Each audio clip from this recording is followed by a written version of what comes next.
This is a tutorial on how to use Class Dojo in your classroom. Now, to get started, you'll go to www.classdojo.com and you'll need to create a login, a username using your email, your school email, and then you'll create a password. Once you've logged in, your home screen will look like this.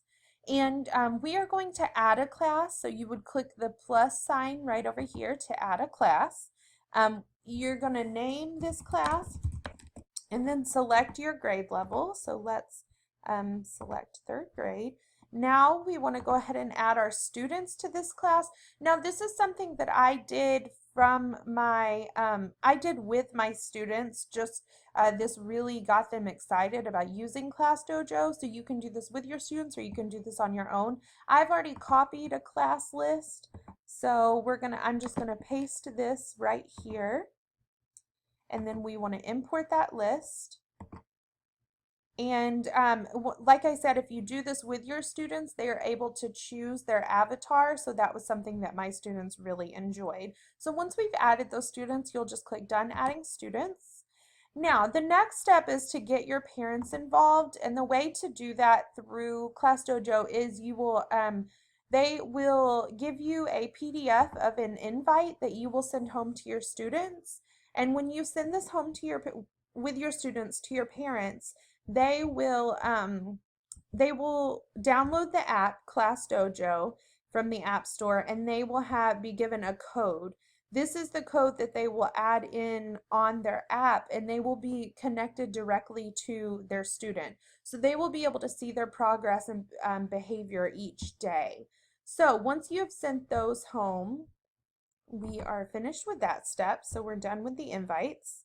The next thing that we need to do is we need to set up our positive and negative behaviors in the classroom. So in my classroom, we have 5 rules. Our first rule is to follow directions quickly. So if you see what I did right there, I click Add Behavior, and I'm just going to type right here our rule, which is following directions quickly.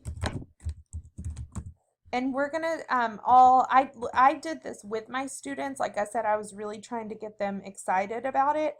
And so we decided together how many points that would be worth. And then you can also edit these. If you hover over it and click edit, you can change these as well.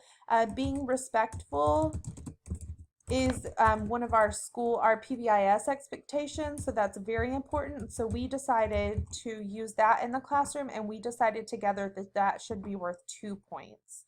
So we're going to go ahead and save that. Now, if you click on needs work right here, these are going to be the negative behaviors that will be worth negative points. Now it's the same way. You can add a behavior or edit one of these.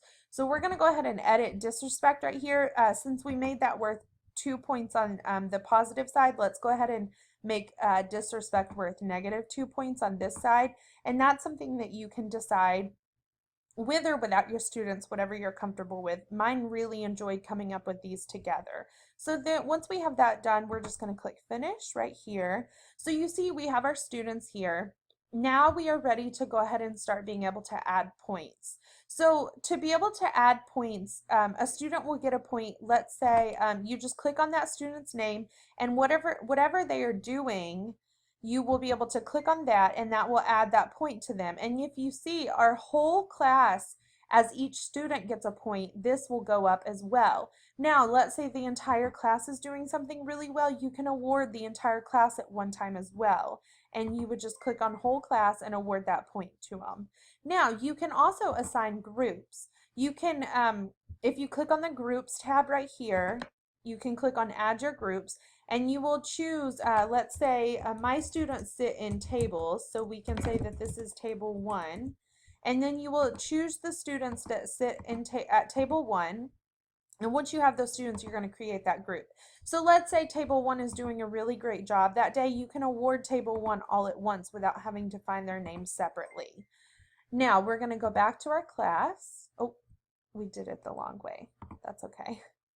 All right, so once we have that done, we've added our groups.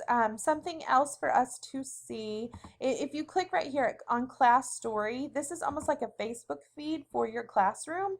So you can add in just exciting things that happen through the day. This is also, it's just a nice way to connect with parents.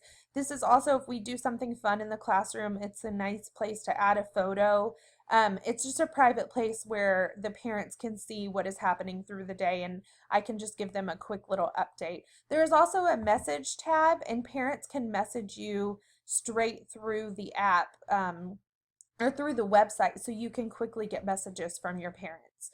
Now, if we go back to our classroom, we can continue adding points. Now, let's say a child is doing something negative. We can go ahead and click that and that would take away a point. And like I said, that also it does show on the whole class bubble right here. You can see that a point was taken off.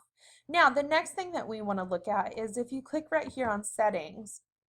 This is where you can edit your class.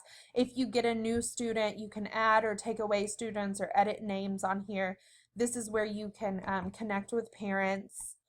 If you need to reprint an invite or add a phone number that will send a text message directly to that parent, you can do that from here. So here, this is also where we can go and add our behaviors. And then sharing. This is a way where you can add collaborative teachers. So if you have, I know in my classroom, I have all of my specials teachers on here. So I have our art teacher and our music teacher, and I just added their emails in on here, and that gets them connected so they can continue using our class dojo throughout the day. And so it makes it seamless, and it really helps with behavior throughout the day. So back in settings, we've connected our parents. Connecting students is that same letter that had the code on there, so students are able to connect onto their own account, and they're able to change their avatars and things like that from the student is able to do that. So if you see right here, we have reset bubbles. All this does, if we click this, this is something that you can choose to, if you decide that every day is a new day and you want to reset your bubbles every day, you can. I know we reset our bubbles. We have some pretty high whole class goals. So we reset our bubbles at the end of each grading period. So you would just click select all, and then you want to reset those bubbles for those students. So you see everyone starting out with 0. So you could do that daily, you could do that weekly or monthly, whatever you choose. All right, so we're still looking in settings over here. So we've learned how to reset the bubbles. Now the next is the display settings. These are just a ways to customize it. You can change the size of the avatars. You can do different things on here to show how your students are sorted, how you can decide the point bubbles. Maybe you don't want the students to see point bubbles. You know, maybe you want to tell them separately what their points are. So that's how you would do that. So you would just save those settings. So once we have done that, we want to view our reports. This is the amazing part of Class Dojo. This is why I use it. All of the work is done for you.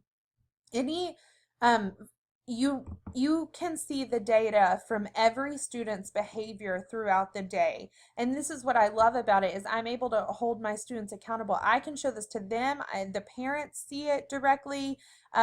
It's just nice to have this data already put in for you. So all of that is under view reports. Now if we come down here, here is our attendance button. Now attendance is very important, because if you forget to mark a student absent, they will lose or gain any of the points that you've added to the whole class or groups that day. So it's really important to save their attendance each day. So right here is the award multiple button, and this just makes it so that you are able to award multiple students at once. You can give points to those students. So let's say they were all on task. Okay, and then right here, random. This is one of my favorite. It's one of my favorite things about Class Dojo, and my students really love it. If you click on random, it will go through and pick a random student, and at that moment you can see whether their behavior is positive or negative, and you are able to award them or take away a point. So you click it and it picks that random student, and you look at that student, and let's say they're doing really well, so we can go ahead and award them a point.